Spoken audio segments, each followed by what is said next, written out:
ಅವಲಕ್ಕಿ ಹುಗ್ಗಿ, ನವಣೆ ಹುಗ್ಗಿ, ಅಕ್ಕಿಯಿಂದ ಮಾಡೋ ಹುಗ್ಗಿ, ಹೀಗೆ ಸುಮಾರು ರೀತಿ ಹುಗ್ಗಿ ಮಾಡಬಹುದು. ನಾನಿವತ್ತು ಅಕ್ಕಿ, ಅವಲಕ್ಕಿ, ನವಣೆ ಅದೆಲ್ಲದರ ಬದಲಾಗಿ ಗೋಧಿ ತರಿಯಿಂದ ಹುಗ್ಗಿ ಮಾಡ್ತಾಯಿದ್ದೀನಿ. ಈ ಹುಗ್ಗಿ ತಿನ್ನೋಕ್ಕೆ ತುಂಬಾ ರುಚಿಯಾಗಿರುತ್ತೆ ಮತ್ತು ಆರೋಗ್ಯಕ್ಕೂ ಅಷ್ಟೇ ಒಳ್ಳೆಯದು. ನೀವು ಇದುವರೆಗೂ ಈ ಹುಗ್ಗಿ ಟ್ರೈ ಮಾಡಿಲ್ಲ ಅಂದರೆ ಖಂಡಿತ ಒಂದು ಸಲ ಮಾಡಿ ನೋಡಿ, ಇಷ್ಟ ಆಗುತ್ತೆ. ಈ ಹುಗ್ಗಿ ಜೊತೆಗೆ ಬೇಕಾದರೆ ಹುಣಸೆ ಗೊಜ್ಜು ಅಥವಾ ಕಾಯಿ ಚಟ್ನಿನೂ ಮಾಡ್ಕೊಳ್ಬಹುದು. ನಾನಿಲ್ಲಿ 1 ಬಟ್ಲು ಹೆಸರುಬೇಳೆ ತೊಗೊಂಡಿದ್ದೀನಿ. ಇದಕ್ಕೆ 3/4 ಬಟ್ಲು ಗೋಧಿ ತರಿ ತೊಗೊಂಡಿದ್ದೀನಿ. ಗೋಧಿ ತರಿ ಬೆಂದ ಮೇಲೆ ಒಂದು ಸ್ವಲ್ಪ ಒದಗುತ್ತೆ, ಹಾಗಾಗಿ ನಾನು 3/4 ಬಟ್ಲು ತೊಗೊಂಡಿದ್ದೀನಿ. ಬೇಕಾದರೆ 1 ಬಟ್ಲು ಹೆಸರುಬೇಳೆಗೆ 1 ಬಟ್ಲು ಗೋಧಿ ತರಿನೂ ತೊಗೋಬಹುದು. 2 ಸಲ ಚೆನ್ನಾಗಿ ತೊಳಿತಾ ಇದ್ದೀನಿ. ಇವೆರಡನ್ನು ತೊಳೆದ್ಬಿಟ್ಟು ಒಂದು 15ರಿಂದ 20 ನಿಮಿಷ ನೆನೆಯಕ್ಕೆ ಬಿಟ್ಬಿಡ್ತೀನಿ. ಈ ರೀತಿ ನೆನೆಸೋದ್ರಿಂದ ಗೋಧಿ ತರಿ ಚೆನ್ನಾಗಿ ಬೇಯುತ್ತೆ. ಈಗ ಎರಡು ಒಂದು 15-20 ನಿಮಿಷ ನೆಂದಿದೆ. ಈಗ ನೆಂದ ಬೇಳೆ ಮತ್ತು ಗೋಧಿ ತರಿ ಎರಡನ್ನೂ ನಾನು ಕುಕ್ಕರ್ಗೆ ಹಾಕ್ತಾಯಿದ್ದೀನಿ. ನಾನು ಸಾಧಾರಣವಾಗಿ ಹುಗ್ಗಿಗೆ ಕುಕ್ಕರ್ನಲ್ಲೇ ಬೇಯಿಸ್ಕೊಳ್ತೀನಿ. ಬೇಕಾದರೆ ಹಾಗೆ ಪಾತ್ರೆನಲ್ಲೂ ಬೇಯಿಸಬಹುದು. ಒಂದು ಸ್ವಲ್ಪ ಗೋಡಂಬಿ ಹಾಕ್ತಾಯಿದ್ದೀನಿ ಮತ್ತು 1 ಚಮಚ ಜೀರಿಗೆ ಹಾಕ್ತಾಯಿದ್ದೀನಿ ಮತ್ತು ಕಾಳುಮೆಣಸಿನ ಪುಡಿನೂ ಹಾಕ್ತಾಯಿದ್ದೀನಿ. ಖಾರಕ್ಕೆ ಒಂದು ಸ್ವಲ್ಪ ಸೀಳಿದ ಹಸಿಮೆಣಸಿನಕಾಯಿ ಹಾಕ್ತಾಯಿದ್ದೀನಿ.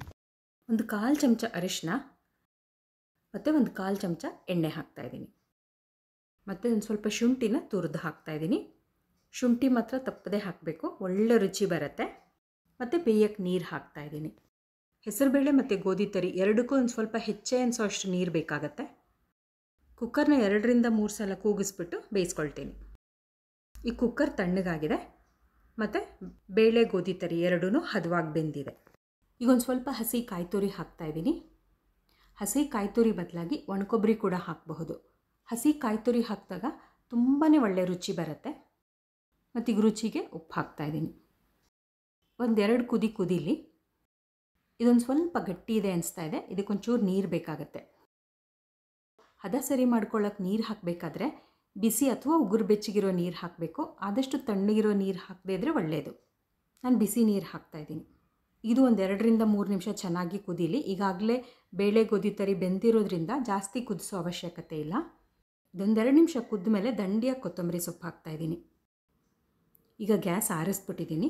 ಗ್ಯಾಸ್ ಆರಿಸಿದ್ಮೇಲೆ ಬೇಕಾದರೆ ಒಂದು ಸ್ವಲ್ಪ ನಿಂಬೆ ರಸನೂ ಹಾಕಬಹುದು. ಈಗ ಕೊನೆಗೆ ತುಪ್ಪದ ಒಗ್ಗರಣೆ ಹಾಕ್ತಾಯಿದ್ದೀನಿ. 1ರಿಂದ 1.5 ಚಮಚದಷ್ಟು ತುಪ್ಪ ಹಾಕ್ತಾಯಿದ್ದೀನಿ.